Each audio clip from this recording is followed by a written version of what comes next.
Good evening from New York. I'm Chris Hayes. Donald Trump's first criminal trial for allegedly paying hush money to an adult film star to cover up their relationship is scheduled to begin at 9:30 a.m.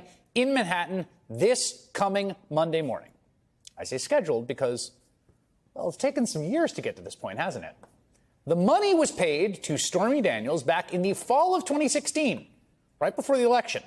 Now, nearly 8 years later, Trump might actually be held accountable for his misdeeds. There's an old social media meme. I'd like to see old Donnie Trump wriggle his way out of this jam. And then, of course, he wriggles out of it. Ah, well, nevertheless.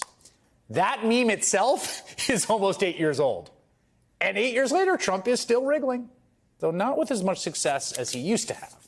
3 times this week, his lawyers asked the courts to delay the start of this trial. On Monday, a judge said no. On Tuesday, another judge said no. On Wednesday, yet another judge said no. Today, in the clearest sign this might actually be happening, NBC News obtained a list of potential trial witnesses for the prosecution. It is sure to give the former president some agita. The list includes Stormy Daniels, of course, the adult film actress who alleges that she slept with Trump in 2006 during a golf tournament while Melania was home with their newborn son, Barron, and says she was paid off to stay quiet about the affair just weeks before the 2016 election. My friend was like, you might actually have a problem. I don't want to scare you, but based on the things you've told me, now you're the whole Republican Party's problem. And they like to make their problems go away. We could also hear from Karen McDougal, a former Playboy playmate who also alleges an affair with Donald Trump and alleges she was also paid off in that same period in 2016. Why do you think it was that it was after Donald Trump was the Republican nominee that they came back? They wanted to squash the story. Both of their payoffs were negotiated by celebrity lawyer Keith Davidson. He says he's already turned over 1,500 pages of evidence to federal investigators, and he could also testify, a source with knowledge tells NBC News. As could Dylan Howard, that's the former editor-in-chief of the National Enquirer, and more importantly, really, his boss, that would be American media CEO David Pecker, that gentleman there on the right of your screen. They reportedly acted as Trump's eyes and ears for negative stories, including the allegations by Daniels and McDougal. They paid McDougal a 6-figure sum for the rights to her story so they could quietly bury it, the so-called catch-and-kill tactic. There's also Hope Hicks, that's the Trump campaign and White House aide, who participated in phone calls with Trump and Cohen around the time of the Stormy Daniels payoff. She could testify, along with several other Trump organization and White House officials. The star witness, of course, may be Trump's one-time fixer, Michael Cohen. He's the lawyer who has already pleaded guilty and done jail time for his role in this case, for what he did. He says he was the guy who set up the whole hush money operation at Trump's request using his own money.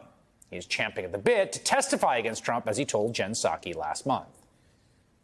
Yeah, he should be worried about me. He should be worried about the Manhattan district attorney, the district attorney of New York prosecutors. He should be worried about the documentary evidence. He should be worried about all of the witnesses that are going to be coming in to that trial, simply because, as others have also appropriately put it, this is a very simple case.